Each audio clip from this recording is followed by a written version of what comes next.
Mehul school जाने के लिए तैयार हो रहा था। उसकी नौकरानी आभा उसे तैयार कर रही थी। तभी मेहुल की मम्मी आशा जी ने आवाज लगाई, आभा कितना टाइम लगेगा, बाबा को तैयार करने में देर हो रही है।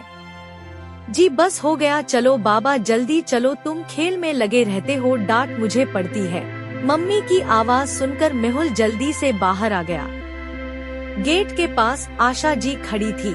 उन्होंने मेहुल का बैग चेक किया, फिर ड्राइवर को बुलाकर बैग उसे दे दिया। बाहर चमचमाती हुई गाड़ी में मेहुल जाकर बैठ गया। कुछ ही देर में गाड़ी फर्राटे मारती हुई स्कूल पहुंच गई। मेहुल ने गाड़ी से उतरते ही ड्राइवर से कहा, अंकल टाइम से आ जाना, नहीं तो मम्मी से आपकी शिकायत कर दूंगा। आप कल कितना लेट आए थे, मैं यहाँ धूप में खड़ा रहा। बेटा वो कल तो मैम साहब ही के साथ था, उन्हें कहीं जाना था, वापस आने में समय लग गया। मेहुल ने कोई जवाब नहीं दिया और अंदर चला गया।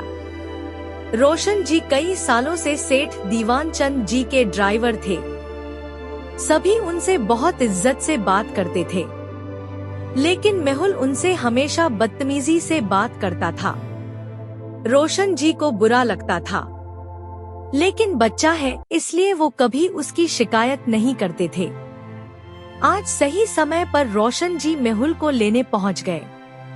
छुट्टी होते ही मेहुल बाहर आया। रोशन जी ने उसके कंधे से बैग उतारा और पानी की बोतल हाथ में लेकर गाड़ी में रखी। मेहुल गाड़ी में बैठा तो झल्ला गया। आपको दिखाई नहीं देता गाड़ी कितनी गर्म हो रही है? एसी पहले से क्यों नहीं चलाया? मैं गर्मी में मरता रहूं। आज तो मैं आपकी शिकायत करके ही रहूंगा। रोशन जी ने जवाब नहीं दिया। जल्दी से एसी चला दिया और घर की ओर चल दिए। अगले दिन दीवान चंद जी घर पर ही थे। सुबह जब रोशन जी ड्यूटी पर पहुंचे थे, आशा जी ने उन्हें अंदर बुलाया। रोशन जी, मेहुल कह रहा था कि परसों आप उसे देर से लेने पहुंचे और कल उसे गर्म गाड़ी में बैठा दिया। आपसे काम नहीं होता तो बता दीजिए। रोशन जी ने सर झुकाते हुए जवाब दिया, मालकिन परसों तो आप ही को लेकर गया था। आपको तो पता है वापस आने में देर हो गई, आपको छोड़कर तुरंत निकल गया था बाबा को लेने। कल मैं एसी चलाना भूल गया था, लेकिन बाबा के बैठते ही मैंने तुरंत एसी चला दिया था। दीवान चंद सब सुन रहे थे। उन्होंने कहा, कोई बात नहीं रोशन जी, आप जाइए।